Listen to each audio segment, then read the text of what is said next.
Hola, bienvenidos a este espacio que lo siento un espacio muy personal y por lo mismo me encantaría que tú también te sientas recibido, recibida a una conversación entre amigos. Soy Dulce Rocío Cepeda y hoy quiero preguntarte algo.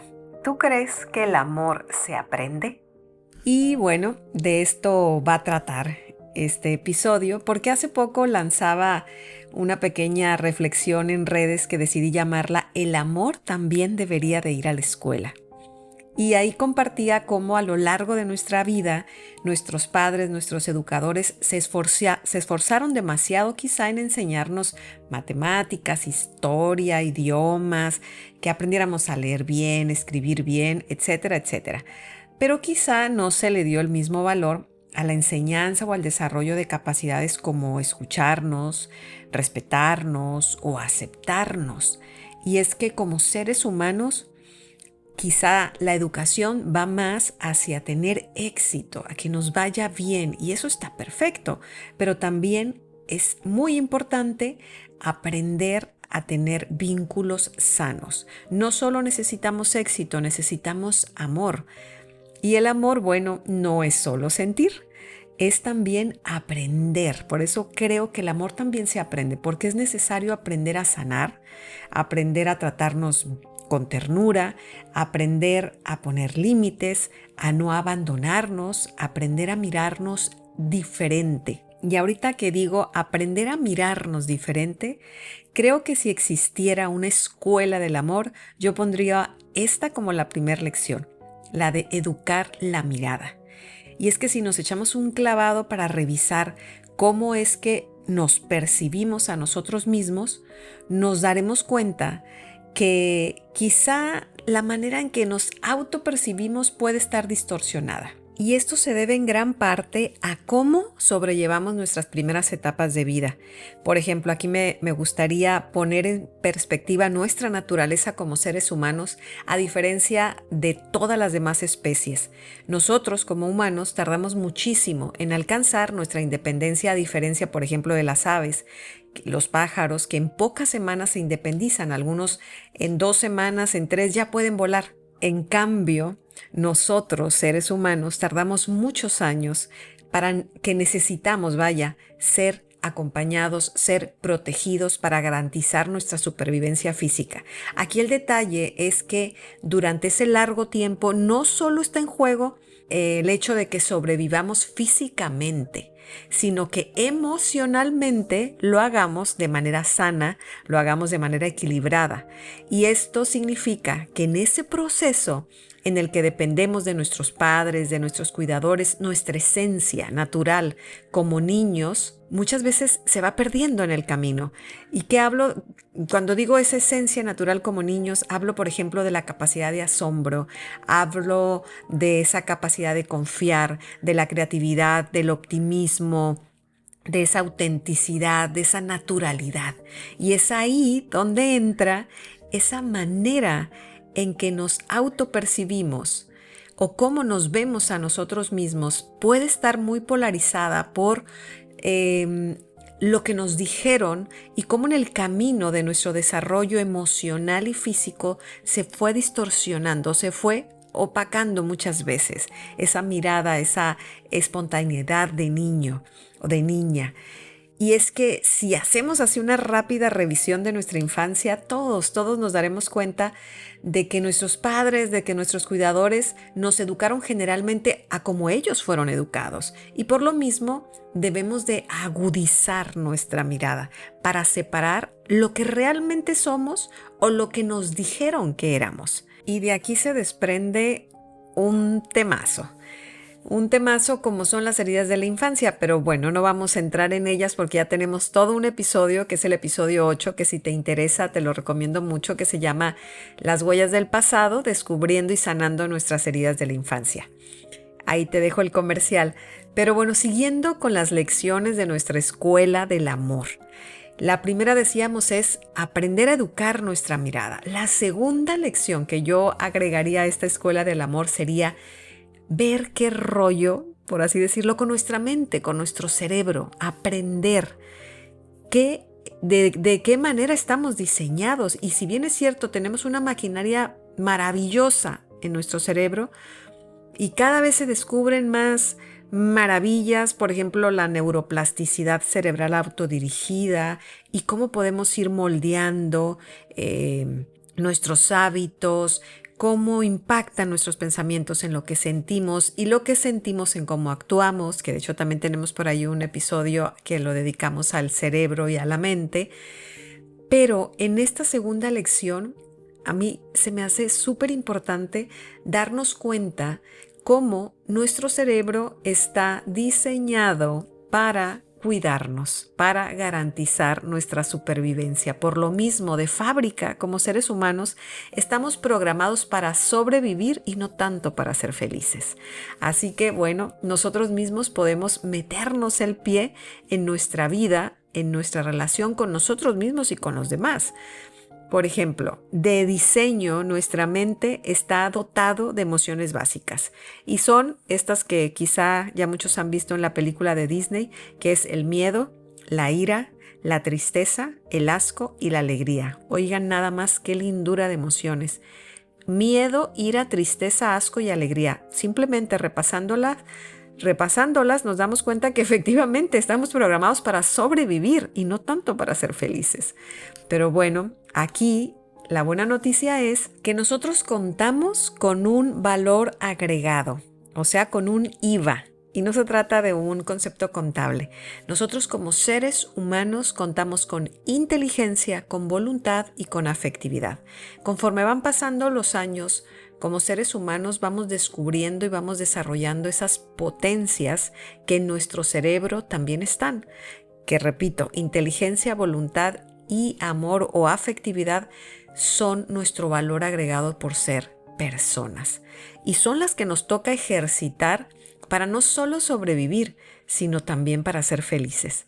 Y ojo, porque ser feliz no depende de que todo se alinee a nuestro favor, pues la felicidad más que un sentimiento es una construcción que involucra nuestras decisiones, que involucra sobre todo nuestra voluntad.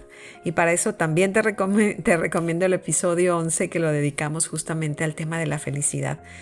Por lo mismo, qué importante es hacernos conscientes o rescatar nuestra verdadera esencia, aprendiendo, revisando qué hay en nuestra maleta heredada, agradeciendo esa maleta heredada e integrando todo aquello que me fortalece como persona y que también me va a ayudar a ubicar y a gestionar todo aquello que me limita o que me distorsiona de lo que verdaderamente soy. Aquí quiero hacer una nota aclaratoria porque cuando hablamos de nuestros padres o cuando tocamos el tema de nuestras heridas de infancia, ojo, porque siempre el ser humano encontrará a quién echarle la culpa y eso nos limita la posibilidad o la capacidad de hacernos responsables. Nuestros padres hicieron lo que pudieron, lo que tenían a su alcance en conocimiento y herramientas para darnos lo que traían en su propia maleta heredada. Así que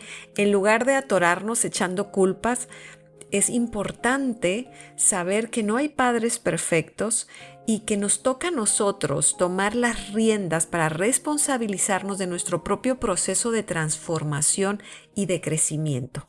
Ellos seguramente hicieron lo que pudieron con esas herramientas y con el conocimiento que en su momento tenían. Y sobre este tema, aquí también me surge esta parte cuando no sabemos quiénes somos verdaderamente. Saco a colación que duele mucho, por ejemplo, en el acompañamiento con personas que me honran con su confianza, me doy cuenta qué complejo es cuando hay un duelo por rupturas amorosas. Ahí se vuelve una madeja un tanto difícil de deshacer todos los nudos, por así decirlo, porque cuando hay un duelo por una ruptura amorosa, cuando la persona no se sabe verdaderamente quién es, existen muchas dudas, muchas preguntas, mucha culpa, porque se preguntan, por ejemplo, ¿qué debía haber hecho? ¿Qué hice mal? ¿Soy el culpable? ¿Soy la culpable de que la relación no siguiera? Y es ahí donde se ve como más claro, quizá, que esa primera lección de la que hablábamos cuando hay que educar nuestra mirada, es porque me doy cuenta cómo cuando no aprendemos a amarnos, no sabemos elegirnos primero a nosotros mismos. Y entonces, cuando no sabemos elegirnos como personas, empezamos a aprender a adaptarnos a las necesidades de los demás para ser elegidos, para ser elegidas. Y esa es la gran importancia de empezar por amarnos a nosotros, elegirnos a nosotros, porque en esa medida también se empieza a dar en una relación de amor, de pareja, unos pilares importantes, que es el respeto, el cuidado, empezando por mi propio respeto, por mi propio cuidado, y de ahí se dan relaciones más sólidas y más sanas. Y siguiendo con nuestras lecciones de la Escuela del Amor, me gustaría mencionarte esta otra lección que a mí me gustaría llamarla, que somos como carros con 4 ruedas, áreas vitales, que es nuestro cuerpo, nuestra mente, nuestro espíritu y nuestra parte social. Y aquí me encantaría ir desmenuzando, por así decirlo, cada rueda y cómo lo vemos en un carro. Obviamente, si a una llanta le falta aire, pues el carro no anda del todo bien. Y no se diga si le falta aire a todas, pues bueno, el carro difícilmente va a avanzar. Y a veces así pasa con nuestra vida, andamos un tanto desnivelados. Por eso me gustaría en esta lección lanzarte una especie de preguntas para que tú las vayas pensando, las vayas reflexionando, inclusive como algunas sugerencias, ¿por qué no? Si se trata de hablar, o sea, de hablar de lecciones o de tipo escuela del amor, me gustaría empezar con la parte del cuerpo, esta primera esfera, esta primera rueda, esta primera llanta. Y hay una frase que a mí me encanta que dice que nuestro cuerpo es el hogar donde habitamos, que lo debemos de cuidar como el tesoro que es. Y a veces no nos detenemos a verlo de esta manera. Ahorita se escucha mucho de cuidar nuestro cuerpo, la alimentación, el sueño, pero digo, y qué padre, qué bueno, es súper importante, pero también va más allá de simplemente medir las horas de sueño, medir qué tanto ejercicio hago, sino verlo así, como un hogar donde habitamos, cuidarlo, apreciarlo, independientemente de las formas, las medidas y los pesos. Es preguntarnos, por ejemplo, ¿cómo está mi bienestar? ¿Cómo está mi energía? ¿Cómo me estoy alimentando? ¿Qué me funciona a mí? ¿Duermo suficiente? ¿Duermo bien? ¿Qué puedo hacer para mejorar quizá hábitos de sueño o de alimentación? ¿Hay alguna actividad física que disfruto hacer? ¿O hago la que está de moda? ¿No? ¿Qué podría integrar a mi rutina diaria o de la semana? Caminar, bailar, qué sé yo. Y algunas sugerencias que se pudieran lanzar aquí son integrar micromovimientos, si pasamos mucho tiempo sentados, por ejemplo, tener a la mano un bote con agua si es que no me hidrato lo suficiente, dormir por lo menos 7 horas seguidas, implementar hábitos de higiene, de sueño, ya sabemos como tanto se nos dicen, desconectarnos del celular mínimo 1 hora antes de dormir, hacer ejercicios de respiración o simplemente hacernos conscientes de nuestra respiración, salir a contemplar los árboles, el cielo, no sé, si tienes el mar cerca, qué mejor. Todo eso es alimento también para nuestro cuerpo. Ahora, nuestra segunda rueda, la mente. Y aquí esta frase me encanta que dice que entrenar la mente es enseñarle a ser una aliada y no una enemiga. Y aquí nos vendría bien preguntarnos, ¿qué emociones experimentamos con mayor frecuencia, por ejemplo, en el día a día? Esto nos da mucho un norte de cómo estamos acostumbrados quizá a pensar, porque nuestra mente es como un gran jardín con un pasto precioso, pero nos vamos a dar cuenta que de repente hay surcos, que es por donde más caminamos. En un jardín donde hay pasto, de repente se vuelven caminitos secos, que es por donde se transita muchas veces. Así pasa con nuestra mente. En nuestro jardín a veces tenemos surcos, ojalá y no sean surcos porque siempre transitamos quizá por la queja, por el miedo, por el enojo. Y por eso esta pregunta es importante. ¿Qué emociones experimentamos con mayor frecuencia día a día? Y ahí nos vamos a dar cuenta si es la queja, si es el miedo, Pero la buena noticia es que podemos ir transformando. Los pensamientos no se controlan, se gestionan. Es muy difícil controlar y cachar así el pensamiento porque es tan rápido. A lo mejor no podemos darnos cuenta de un primer pensamiento, de un segundo, pero de un tercero, de un cuarto, sí, si ponemos atención. Y ahí podremos ir cambiando. Si este pensamiento no me funciona, lo cambio por otro. También otra pregunta podría ser, ¿consideras que pudieras manejar tus emociones de manera más saludable? ¿Practicas algún ejercicio de gratitud, por ejemplo? Con mayor frecuencia lo puedes ir haciendo. Todo eso nos da un norte, ¿no? Y por ejemplo, algunas sugerencias pues es escribir. Eso, por muy sencillo que parezca, a veces lo sencillo lo dejamos de hacer por lo mismo. Y es que es valiosísimo escribir diario. 2 cositas, una cosita por la cual estoy agradecido, algo que disfruté, algo que olí, que me encantó, algo que vi, que me encantó y lo agradezco. A lo mejor disminuir un poco el tiempo de redes sociales, a lo mejor leer un poco más.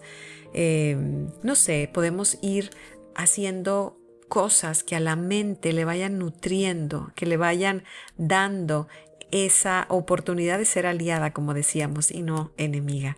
El espíritu, un temazo, porque en este camino que me ha tocado recorrer con muchas personas que me honran con su confianza y que acompaño, en las primeras lecciones que decíamos que hay que aprender a educar nuestra mirada, de que hay que saber de nuestras potencias que tenemos como seres humanos, la parte espiritual ahí entra perfecto. Y aunque suene trillado y aunque suene gastada la frase o muy romántica de que somos personas, seres humanos, hechos por amor y para el amor, eso es real. Y el espíritu ahí entra. Creo que a veces nos cuesta, hablando, separando, por ejemplo, la parte espiritual de la parte muy humana, esta parte que como seres humanos sí decimos, yo no puedo concebir o me atoro en que soy o vengo del amor y soy para el amor, porque quizá vengo cargando de una herida de abandono, de rechazo, de injusticia, porque papá o mamá me abandonaron, me rechazaron, etc., etc. Pero aquí es donde entra esta parte espiritual, esta parte trascendente. Hay una frase que me encanta que dice que el espíritu es la chispa que te recuerda quién eres más allá de lo visible. Y justamente cuando nosotros ejercitamos nuestra espiritualidad, nos damos el permiso de creer que somos hechos por amor y para el amor y creemos en un Dios Padre con corazón y entrañas de madre, aprendemos a mirarnos diferente y en consecuencia a mirar al otro también distinto. Aprendemos a cuidarnos diferente y por lo mismo cuido también al otro también distinto.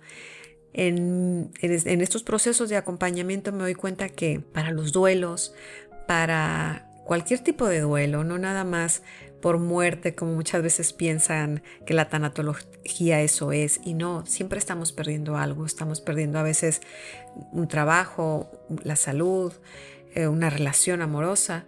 El espíritu es ese barandal maravilloso que me permite precisamente reencontrarme con quién soy para Dios. Y para eso se necesita silencio.